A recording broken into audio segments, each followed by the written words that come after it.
Let's get to the 2024 predictions. Starting at the bottom, who's coming in 5th place? So, in 5th place is a team that has had a lot of hype coming into this offseason. What are they going to do? Where are they going to add? Oh my God, Netflix is coming to watch this team, and we're going to get like a Hard Knocks version of the documentary of the offseason for the Red Sox. Spring training, the regular season. Well, guess what they did? They added Lucas Giolito. I love Lucas Giolito. Guess what happened to Lucas Giolito? He's not going to pitch this year. Yeah.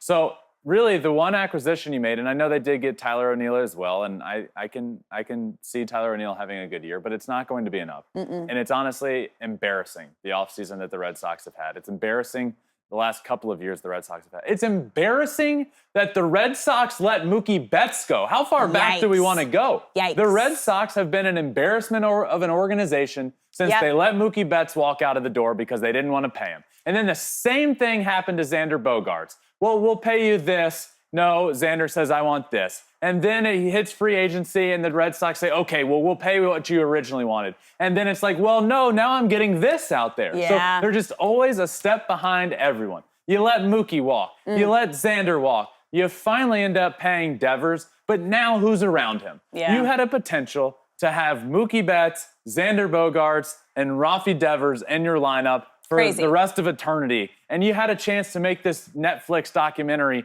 awesome because they're going to be a playoff team that could potentially win a World Series. Now this Netflix documentary is going to be awesome because we get to see the inner workings of baseball, and we're going to laugh at how much they stink. That's what's going to happen. The Red Sox are going to stink, and it's frustrating. I want to see Fenway Park in October. It's one of the best atmospheres you could find in October, but we're not going to see it. The only thing happening at Fenway Park in October is probably going to be some Topgolf setup they have up there on top of the stadium. They're going to stink. They're in 5th. Someone's feeling a little spicy. Yeah. Okay, who you got coming in at number 4 in the AL East? Number 4, I got the Blue Jays. I think the Blue Jays are going to be a good team. Again, this division's going to be really good. Yeah. I have the Blue Jays at 85 and 77, 12 games out of first place. I really like their rotation. That's worse than last year. I was on I went on a radio show in Toronto a week or so ago. Okay. And they asked me a bunch of questions about this team. And what I decided and where I landed on is that the Blue Jays, with all the potential they have, right? That rotation that's really good.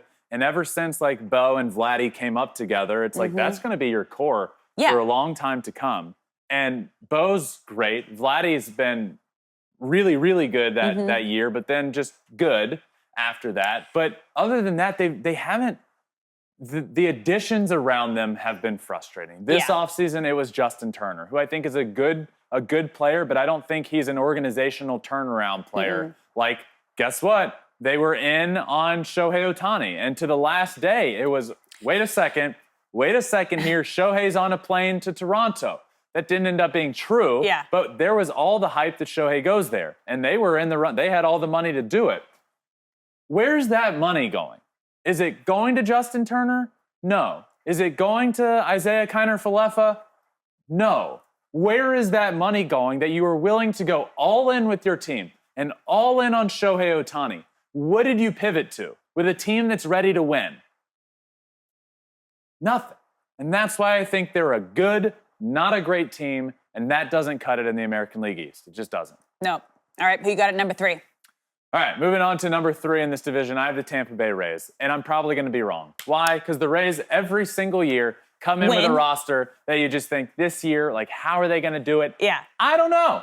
I don't know how they're going to do it, which is why I do have them in 3rd place. Okay. I do agree with that. Obviously, it's my standings. That's where I have them. But I do think they win 89 games. I think they go 89 and 73, and they're once again a good ball team. But I just don't. That rotation, so many question marks. McClanahan's not pitching this year, which he's the best lefty in baseball when he's healthy. You got Rasmussen coming back from TJ, Springs coming back from TJ, Boz coming back hopefully in May. So many rotation question marks, which if you're a team and you're a fan of a team and you hear so many rotation question marks, it's typically a bad thing. But the Rays are probably the team that the rotation means the least to them because of how they use their bullpen and all of that. So the Rays will find a way to be good. They always do.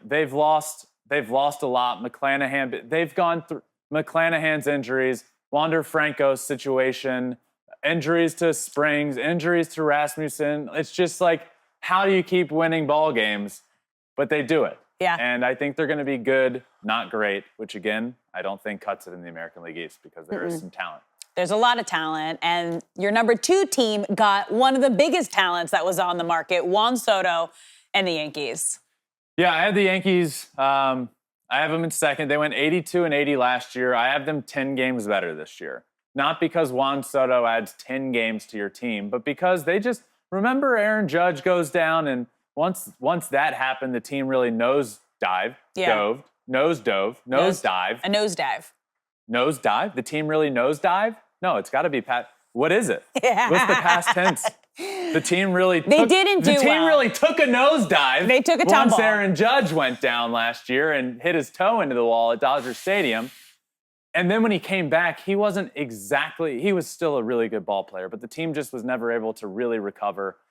He's going to be dealing with that toe thing, I think, for the entirety of his career. But you add Soto, you add Stroman. I'm going to say you add Rodon because he didn't pitch for the longest time last year, and then he wasn't ready. Once he came back, it wasn't his typical self. He's looked really good. The later we get in spring training, he's throwing hard. He looks good. So you lose Garrett Cole. That's a big one for me. He's going to be out for about 10 to 12 weeks, I hear. Let's just call it the All-Star break. Okay. I think that's probably fair at this point. Yikes. So the rotation is going to be struggling for a bit. You need Rodon to be really, really good. But that lineup with Soto and Judge, that is arguably the best 1-2 punch in baseball. And it's certainly the best 1-2 punch in, I'll say, the American League. Mm-hmm. And I do think it rivals what the Dodgers are doing out there with any way you want to word their 1-2 punch, whether you go Mookie Ohtani or Ohtani Freeman. This rivals that. That's how good they are. I'm high on Anthony Rizzo this year. I think Rizzo was concussed last year, and the Yankees just just keep Didn't going. figure it out? I think he's going to have a good year. He's had a good spring. Okay. I think Volpe takes a step forward. So I like the Yankees this year. I do. I have them going 92-70.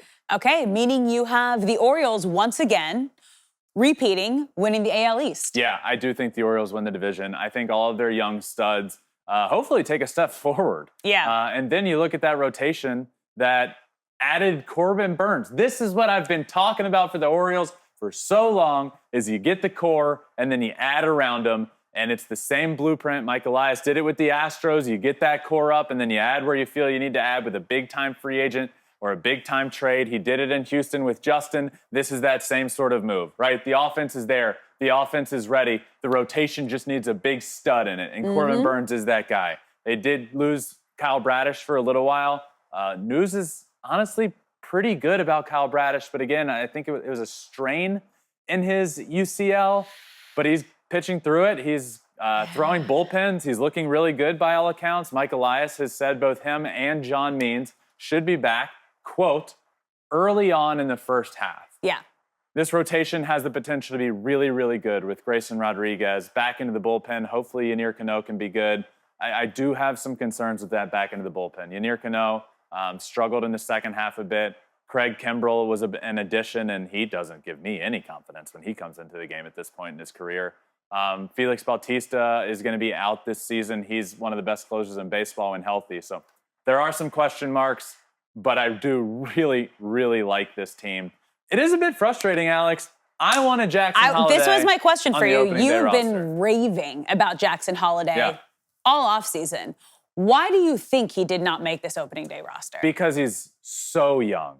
He is so young. But I don't think if I were to really dive into why. Yeah. The Orioles can say, we still just want to see him prove it a little bit in the minor leagues. I don't think so. He's proven it everywhere he's been. He proved it in spring training when he had a really good spring training. I think the main reason is, let's call a spade a spade.